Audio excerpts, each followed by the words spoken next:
नमस्कार साथियों, स्वागत आपका अभिनंदन आप ही के यूट्यूब चैनल पर।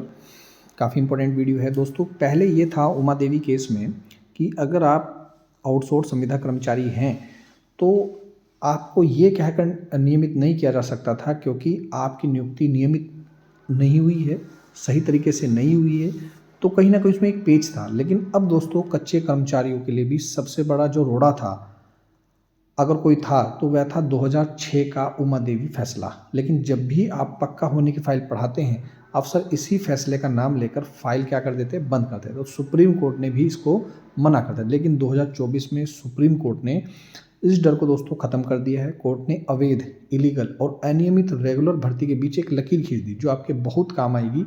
इसको दोस्तों ज़रूर समझिएगा। अगर आप आउटसोर्स संविदा कहीं कर्मचारी हैं तो आप लोगों के लिए वीडियो बहुत खास होने वाली है। थोड़ा और आसान शब्दों में समझते हैं क्या है अवैध और अनियमित का फ़र्क। सुप्रीम कोर्ट ने विनोद कुमार जग्गो केस में साफ कह दिया कि हर कच्चे भर्ती गलत नहीं होती। अवैध, अगर किसी कर्मचारी के पास नौकरी के लिए जरूर डिग्री योग्यता नहीं थी या उसने फर्जीवाड़ा करके नौकरी पाई है तो उसे पक्का नहीं किया जा सकता। यह था दोस्तों उमा देवी केस का मामला। लेकिन अनियमित क्या है? अगर कर्मचारी पढ़ा लिखा और योग्य है, वहाँ पद वैकेंसी खाली था, उसने 10 साल से ज़्यादा सेवा दे दी, बस सरकार ने विज्ञापन नहीं निकाला या एम्प्लॉयमेंट एक्सचेंज से नाम नहीं मंगवाया, तो यह सिर्फ प्रक्रिया की कमी है, इसे अवैध नहीं कहा जा सकता। अब बड़ी बात है कि कोर्ट ने अनियमित वालों को पक्का करना सरकार की जिम्मेदारी है। अब दोस्तों 2024 में सुप्रीम कोर्ट ने क्या बदला? अदालत ने अधिकारियों को फटकार लगाते हुए कहा कि उमा देवी के फैसले का इस्तेमाल कर्मचारी को डराने के लिए नहीं बल्कि अवैध भर्ती को रोकने के लिए ही था। अगर किसी ने अपनी जवानी सरकार को दे दी, मतलब भाई इतने साल से कोई नौकरी कर रहा है तो वह योग्य है, उसे बैकडोर एंट्री कहकर अपमानित नहीं किया जा सकता। वीडियो को दोस्तों ज़्यादातर शेयर कर दीजिए और वीडियो के डिस्क्रिप्शन बॉक्स में टेलीग्राम लिंक है, जरूर ज्वाइन कीजिएगा।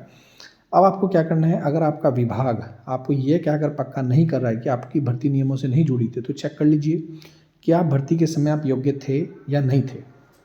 भाई अगर ग्रेजुएशन पोस्ट पे नौकरी निकली थी तो आप क्या क्वालिफाइड थे? क्या वहाँ पर खाली पद थे? क्या आपने 10 साल से ज़्यादा काम किया है?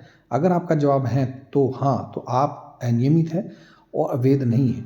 सुप्रीम कोर्ट के नए फैसले के अनुसार आपको पक्का होने का पूरा हक है। दोस्तों यहाँ पर रिपोर्टर हैं सन्नी शर्मा जी का विश्लेषण भी देख लेते हैं। साथियों, यह खबर उन लाखों कर्मचारियों की भी राहत है जो सालों से उमा देवी के नाम पर चुप करा दिए जाते थे। अब कानून बदल चुका है। अगर आपने ईमानदारी से काम किया है, प्रक्रिया की गलती सरकार की है, आपकी नहीं है, इसकी सज़ा आपको नहीं मिल सकती। इस जानकारी को अपने हर साथी तक पहुंचाइए और अपने हक के लिए दोस्तों ज़रूर आवाज़ उठाइए। अब सीधी सीधी सी बात दोस्तों ये है कि जिस तरीके से माननीय उच्च न्यायालय में उत्तराखंड में, यहाँ पर आप देख ही रहे हैं, संविदा कर्मियों जिसको 10 साल पूरे हो चुके हैं, नियमित घोषित कर दिया गया है इसी केस से। और उपनल कर्मचारियों को समान कार्य के लिए समान वेतन की व्यवस्था भी कर दी गई है, और लेकिन नियमितीकरण नहीं हुआ। अब देखिए दोस्तों, कोर्ट ने जो किया किया, लेकिन क्या दोस्तों हाई कोर्ट उसके लिए माननीय उच्च न्यायालय मानता है, नहीं मानता? अब देखिए, माननीय उच्च न्यायालय के समक्ष राज्य सरकार की ओर से माननीय अधिवक्ता जनरल और माननीय मुख्य स्थायी अधिवक्ता द्वारा स्पष्ट कर दिया गया है कि सरकार न्यायालय के निर्देशों को पालन के लेकर बहुत पूर्णतः गंभीर है। ठीक है, इसी क्रम में बताया कि नवंबर माह में एक उप समिति का गठन हुआ जिसमें 2 माह के भीतर रिपोर्ट भी प्रस्तुत कर दी गई।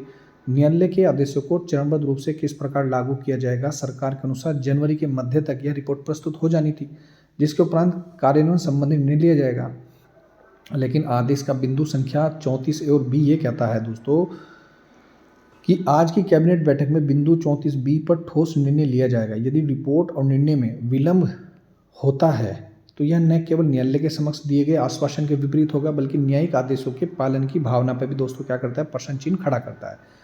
कर्मचारी वर्ग स्पष्ट करना चाहता है कि न्यायालय के आदेशों को अनिश्चित काल तक समिति और बैठकों के नाम पर टालना स्वीकार्य नहीं है। अब समय आ गया है दोस्तों, सरकार ठोस निर्णय लेकर न्यायालय के निर्देशों का वास्तविक और प्रभावी अनुपालन सुनिश्चित करे। आप जानती हैं दोस्तों, 11 फरवरी को फिर दोबारा से हाई कोर्ट में क्या है, फैसला है। इस पर फिर दोबारा से दोस्तों बहस होनी है। और सरकार ने ये किया समान कार्य के लिए समान वेतन, लेकिन हाई कोर्ट का ऐसा आदेश नहीं था। हाई कोर्ट का ये आदेश था कि इनको नियमितीकरण किया जाए।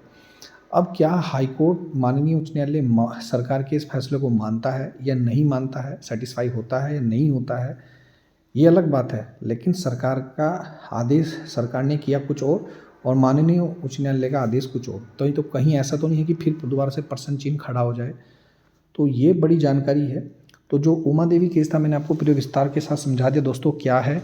लेकिन अब अगर आपने 10 साल की सेवा पूरी कर ली है और आपकी भर्ती दोस्तों नियमित हुई है और उस समय आप पूरी योग्यता धारित करते थे जिस पद के लिए आप लगे हैं, तो निश्चित रूप से दोस्तों आप सरकारी कर्मचारी हो सकते हैं। तो ये थी दोस्तों महत्वपूर्ण वीडियो, शेयर कीजिएगा। मिलता हूँ नेक्स्ट वीडियो में। वीडियो देखना दोस्तों, धन्यवाद। चेंज होगा।